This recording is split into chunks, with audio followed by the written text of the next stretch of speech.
students, we're gonna discuss some case study based MCQ on section 77 charges, the chapter number 6 बेटा। तो section 77 अगर थोड़ा सा आप रिकॉल करें, ये होता है चार्जेस की आपने क्या करवानी होती है, रजिस्ट्रेशन करवानी होती है।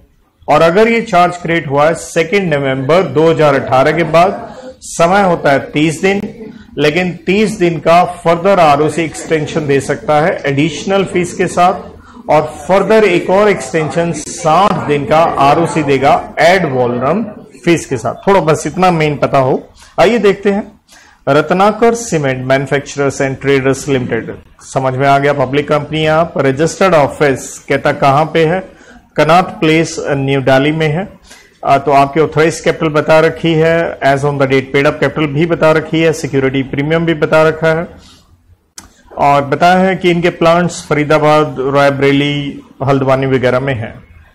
कहता Rudrapur Uttarakhand and Chanderia in Rajasthan. The company which produces cement under the brand name Ratnakar cement has expertise in manufacturing 53 grade ordinary Portland cement that is mainly used in RCC and pre-stressed concrete of higher grades, but in case of plant located at Faridabad, the company also additionally manufactures Portland, PPC and white cement etc. तो यहां तक अगर आप देखते हैं पता ही नहीं क्या चल रहा है। टेंशन मत लिया कीजिए कि स्टडीज ऐसे होती हैं, वो कंपनी की एक तरह से ऐसे स्टोरी बनाने लगा हुआ है।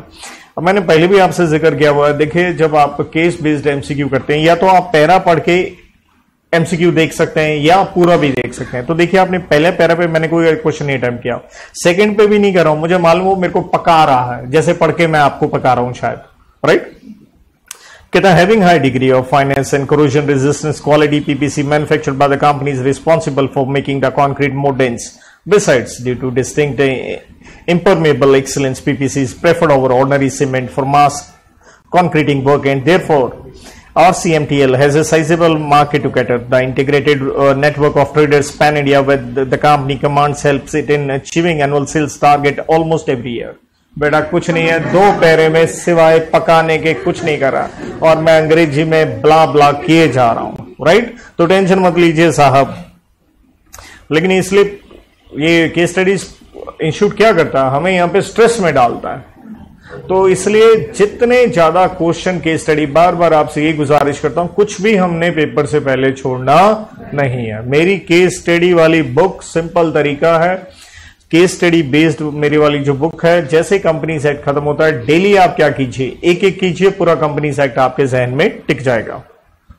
कहता है except Faridabad cement plant which is of recent origin having state of art machinery, all other plants were taken over by company at different intervals and now they either need renovation or replacement. Further, on the basis of market survey, the company has gathered data which indicates there is heavy demand for SRC which is mainly used for foundation work. बेटा कुछ नहीं बढ़ाया अभी तक मैंने, कुछ मतलब की चीज अभी तक मेरे को भी नहीं मिली है, मैं खुद पक रहा हूं। आइए तो एक आधी लाइन में यहां छोड़ भी रहा हूं। चलिए, thus in addition to catering to the increased demand of the companies desirous of manufacturing SRC, in view of these developments, the company has plans for upgrading its Rudrapur cement plant by installing ultra-modern units so it can manufacture SRC and compete effectively with its competitors by providing high-quality cement across the whole range of different qualities currently available in the market, both in India and abroad. बेटा अभी तक बस एक ही word पता चल रहा है, cement RCC लेंटर वगैरह डालने के लिए कंपनी प्रोवाइड करती है, और कुछ नहीं है बेटा यहां तक। द बैंकिंग नीड्स, अब यहां से कहानी स्टार्ट होती है साहब। जैसे मुझे बैंकिंग वर्ड दिख गया, मुझे मालूम हो गया कि ये कुछ बढ़िया बात करेगा।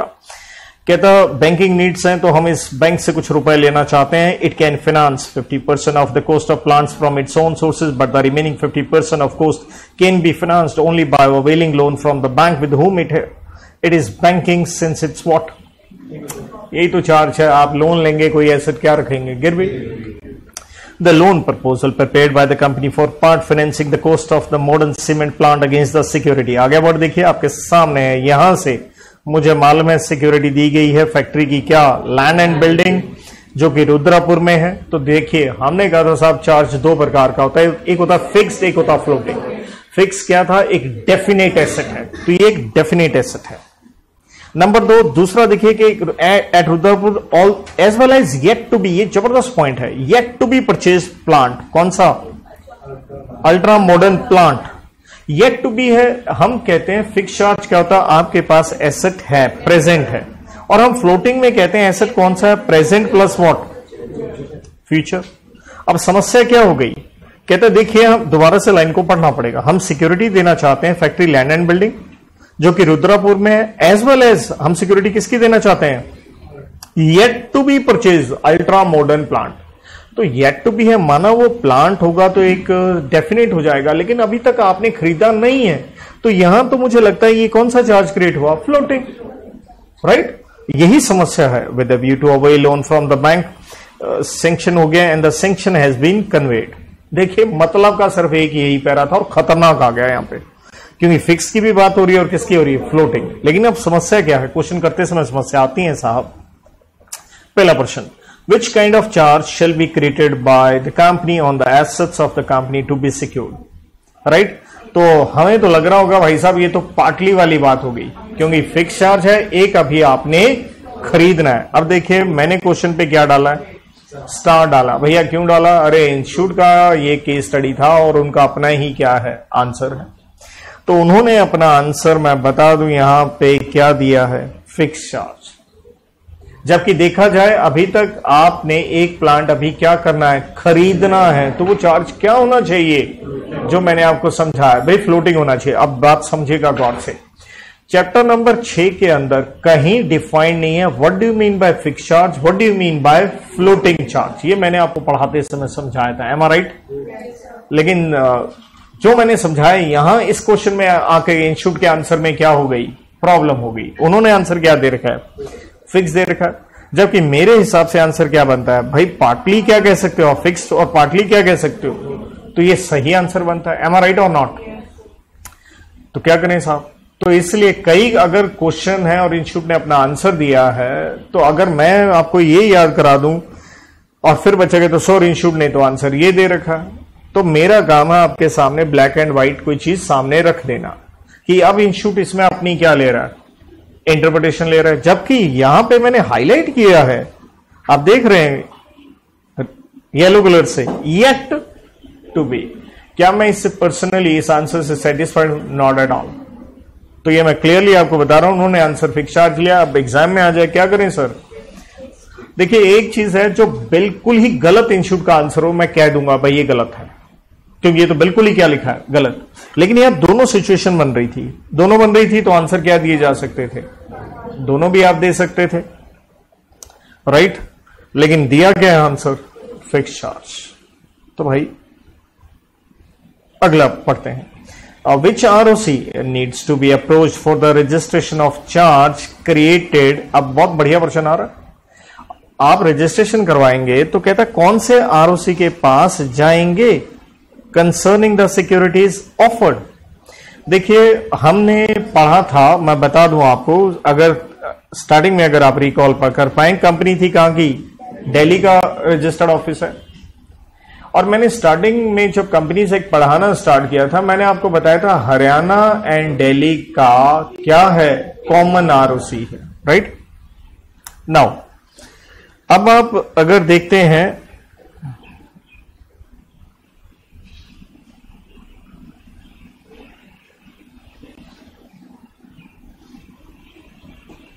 ये देखिएगा यहां लिखा था, ये प्रॉपर्टी जो गिरवी रख रही है कहां की है, रुद्रपुर की है। कहां की है, रुद्रपुर। यहां थोड़ा देखना जरूरी है, और रुद्रपुर के बारे में इसलिए आपको क्वेश्चन में दोबारा फिर आना पड़ता है। समटाइम्स ये होता है क्वेश्चन की बेटी आना पड़ रहा है दोबारा, यस, क्योंकि क्वेश्चन कुछ क्या हो रहे हैं यहां पे, क्रिएट हो रहे हैं। तो जनाब आप रुद्रपुर, ये आपको यहां दिखेगा उत्तराखंड, ये है आपको कंफ्यूजन करने के लिए डाल रहा है। अरे हमें तो क्या देखना है, कंपनी का रजिस्टर्ड ऑफिस देखना है, तो इसलिए मेरे को रुद्रपुर से कोई लेना देना नहीं है। मैं कौन सा आंसर पकड़ूंगा, ROC ऑफ दिल्ली एंड। तो अब देखिए आप सोचते हो हरियाणा क्यों आ गया, क्योंकि ये स्टार्टिंग में मैंने नॉलेज दी थी, दिल्ली और हरियाणा का ROC क्या है, सेम है, सिंस इट्स रजिस्टर्ड ऑफिस ये है। तो देखिए पहले वाली नॉलेज के ऊपर इंस्टीट्यूट ने क्या डाल दिया, question. Isn't it, it's a technical question, yes it is, इसलिए क्वेश्चन करने जरूरी है बेटा जी। वेरी नाइस क्वेश्चन अगेन आल से। अगला देखिए, इजी प्रश्न है, कहता है what is the time limit with in charge जो आपको रजिस्टर करवाना होता है, ये आप जानते हैं सेक्शन 77 में 30 दिन होता है। Then advise the company next how many days charge can be permitted to be registered, assuming charge कब क्रिएट हुआ है, डेट दे रखी है 2 नवंबर 2018। तो अगला जो आपको टाइम मिलता है वो कितने दिन का मिलता है, 30 दिन की एक्सटेंशन और मिलता है, राइट। तो I go with answer number obviously D. और अगर आप यहां देखें बेटा जी, ये है इंस्टीट्यूट के आंसर्स, इंस्टीट्यूट के हैं, और यहां देखिए क्या लिखा है उन्होंने आंसर, ए फिक्स चार्ज जो मैं दिखा रहा था। तो ये मेरे लिए भी थोड़ा सा टाइट हो जाता कि यार, लेकिन मैंने बिल्कुल ऑनेस्टी के साथ, मैं बिलीव करता हूं ऑनेस्टी पे, उसी तरीके से पढ़ाता हूं, आपके सामने हर व्यू रख के दिया है। स्टूडेंट्स एक क्वेश्चन और हम case study based MCQ charges chapter पे ये ले रहे हैं हम, सेक्शन 77 एंड 78। 78 क्या था, अगर कंपनी रजिस्टर ना करवाए तो खुद चार्ज होल्डर रजिस्टर करवा सकता है, जिसे कंपनी 14 दिन में रजिस्टर कर देगी। लेकिन अनलेस उसमें एक्सेप्शन भी थी, या तो कंपनी खुद रजिस्टर करवा ले, या कुछ क्या हो, सफिशिएंट रीजंस हो नॉन रजिस्ट्रेशन के, कि होनी नहीं चाहिए। तो आइए देखते हैं प्रश्न।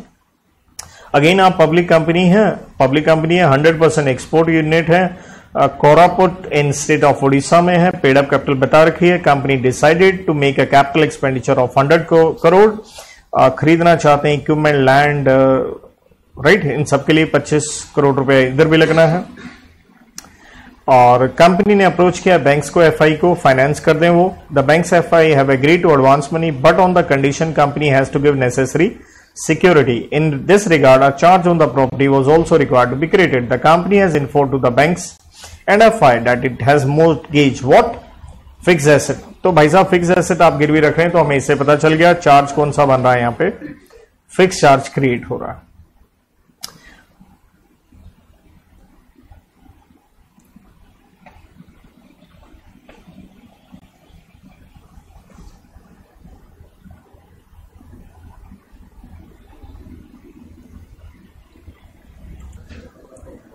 The company was formed in April 21 and being a newly incorporated company, the company was not much well versed with the provision of Companies Act. Company को नॉलेज नहीं है, आपसे पूछ रहे हैं कि हमें गाइड करें। अब बताइए, हमारे बच्चे वैसे ही इतने मासूम हैं। And also the CS was yet to be appointed, तो लीगल ऑफिसर भी नहीं है कंपनी में।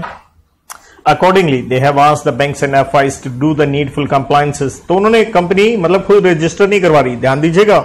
इसलिए कंपनी ने क्या कहा, बैंक वगैरह को कह दिया भाई साहब आप ही कर लीजिए कंप्लायंसेस जो भी करने हैं। तो दैट मींस इसलिए क्वेश्चन किस पे बन गया, सेक्शन 78 के ऊपर, कि रजिस्ट्रेशन कौन करवा ले, चार्ज होल्डर करवा ले। The bank and FI informed that the company that as per relevant provisions if a company contravenes there shall be levied penalty under Companies Act. Obviously हम सेक्शन 86 में क्या देखते हैं, पेनल्टी लगती है 5,50,000 OID के ऊपर फिक्स्ड, और फ्रॉडुलेंट है तो 447 में भी। And hence the necessary legal requirements have to be complied by the company and not by them. वो कहते नहीं जी आपको करना है, जबकि वो करें तो काम चल सकता है। The company was however of the view that the creation being a protection available to the bank and FI, the legal requirement only relates to filing of charges and not of any other consequences. तो bank का भी यही मानना है कि भाई साहब सिर्फ रिक्वायरमेंट है ही क्या, रजिस्ट्रेशन करवानी हो तो कुछ है नहीं। Hence it was decided by the company to delay the process of filing the charge and by paying some additional fee. Obviously हम जानते हैं 2 नवंबर 2018 के बाद 30 दिन का टाइम, अगला 30 दिन एक्सटेंशन, एडिशनल फीस, अगले 60 दिन एड वॉल्यूम फीस, दोनों जगह एक्सटेंशन। ROC देगा, रजिस्ट्रेशन भी ROC के पास करवानी होती है CHG 1 फॉर्म में, और स्टार्टिंग में भी फीस लगती है। The company understood that there was no situation inviting any sort of punishment, and at worst situation, the enhanced punishment, if any, will lead to levy of fine. तो company को लगता है कुछ penalty लगेगी नहीं, ज्यादा से ज्यादा लगेगा तो क्या लगेगा, फाइन। ऑब्वियसली हम सेक्शन 86 में ये देख के भी आते हैं कि फाइन ही लगता है, जेल वाली बात नहीं है। लेकिन अगर फ्रॉडुलेंट मंशा है तो 447 में कोई भी पर्सन जो इन्वॉल्व है उसको जेल हो सकती है। The loan agreement was signed and the charges were created. 14 मई 2021 की डेट दी है, तो स्वाभाविक है यहीं से हमारा क्या होता है, टाइम पीरियड स्टार्ट होता है। एंड कहता है डॉक्यूमेंट्स की आपने फाइलिंग कब की है, 24 जून को की है। तो प्रश्न है 14 मई से अगला महीना ऑब्वियसली जून का होता है, तो हमें मालूम है यहां मोर देन 30 दिन हो चुके हैं, तो एक एक्सटेंशन हमारी लग गई जिस पे हमें एडिशनल फीस लगेगी। प्रश्न आपके सामने है, पहला प्रश्न, which of the statement is correct regarding mortgaging of fixed asset. ऐसा जब प्रश्न आ जाए, 4 ऑप्शन होती है, करेक्ट पूछा तो एक एक करके आपको ऑप्शन क्या करनी होती है, सिलेक्ट आउट करनी होती है, कौन सी बनेगी या किसे मुझे बाहर करना है। कहता fix charges are created as security whenever a company obtains term loans from financial institution और बैंक। अरे बाप रे बाप, एक चीज तो हमें समझ में आ गया था, चार्ज कौन सा क्रिएट होना है, फिक्स्ड। तो मुझे मालूम है यार करेक्ट पूछ रहा है, तो या तो आंसर ए होगा, और ध्यान से देखो अगले में तो बी है फ्लोटिंग, अगले में फिक्स वर्ड ही नहीं है और अगले में भी नहीं है, हाँ या ना। तो मुझे पहले वाला बॉस आंसर क्या निकलने वाला है, ए। इसलिए कोई बात नहीं, हम उल्टे से स्टार्ट करते हैं। तो हमसे पूछा गया था करेक्ट कौन सा है, क्रिएशन ऑफ चार्ज और अदरवाइज डिपेंड्स अपॉन आरओसी, ऐसा कुछ होता ही नहीं है, गलत है ये। A charge to be created only when a company obtains term loan from financial institution, ऐसा भी नहीं है, किसी से भी ले सकते हैं, गलत है ये। B, floating charge are created as security whenever a company obtains term loan, ऐसा कुछ नहीं, टर्म लोन मीन्स एक फिक्स टाइम के लिए, तो ऐसा कुछ भी नहीं है। और यहां में मालूम है क्या क्रिएट हो रहा है, फिक्स चार्ज। तो आपने देखा आंसर को सिलेक्ट करने का कई बार तरीका क्या होता है, रिवर्स वे में आंसर देखना होता है। समटाइम्स हमें आंसर सीधा सीधा ठीक नहीं लगता, लेकिन सारी ऑप्शन देखोगे तो क्या हुआ, selection of the best out of available, right. ये भी सीखने वाली एक चीज है। अगला प्रश्न देखिए, in the given case scenario by which date the creation of charge should have been filed by the first place. कितने दिन थे बेटा, 30 दिन थे, और डेट क्या थी, 14 मई थी। तो अगर आप ऊपर एक बार डेट देख लीजिएगा भाई, 14 मई को आपका चार्ज के क्या हुआ था, the loan agreement was signed and the charges were created on 14 मई, और वो फाइलिंग आपने कब करी है, वो 24 जून को करी है, मतलब लोन एग्रीमेंट 14 आपका मई का है। तो भाई साहब मई का महीना ये पता होना चाहिए कितने दिन का होता है भाई, 31 का होता है, 14 माइनस कर दीजिए आउट ऑफ 31, तो आपकी कसम 17 दिन बनते हैं, तो स्वाभाविक है टोटल 30 होते हैं। तो बैलेंसिंग फिगर, आप अकाउंट्स के विद्यार्थी हैं, यहां क्या आ गई, 13 जून आ गया। I'll go with answer number B. आइए अगला प्रश्न देखते हैं। In the given case scenario if the company fails to register the charge then the bank and FI file the necessary charges. ये सेक्शन 78 के ऊपर क्वेश्चन बनता है, बिल्कुल कर सकते हैं। अब आइए ऑप्शंस देखते हैं। कहते it is the duty of company to create charge and register and no other entity can do so. गलत है, चार्ज होल्डर कर सकता है, पहला गलत हो गया। B, in the case company fails then the person in whose favour the charge is created has to mandatorily means compulsory, ऐसा नहीं है, गलत। सी, in case the company fails to register within prescribed period of 30 days then the person in whose favor the charge is created can get, ये सही लग रहा है, अभी तक परफेक्ट आंसर है। डी देख लेते हैं, बात क्लियर हो जाएगी। In case company fails to register the charge then the ROC can issue order company, नहीं ऐसा कुछ नहीं है, perfect answer, answer number C. आइए अब आपने आंसर देखने हैं शूट के, तो आपकी स्क्रीन पे हैं और आई होप सो मैंने आपको ठीक ही करवाए होंगे, राइट। यही आंसर है, सी ही हमने तीसरा ऑप्शन लिया था। Thank you.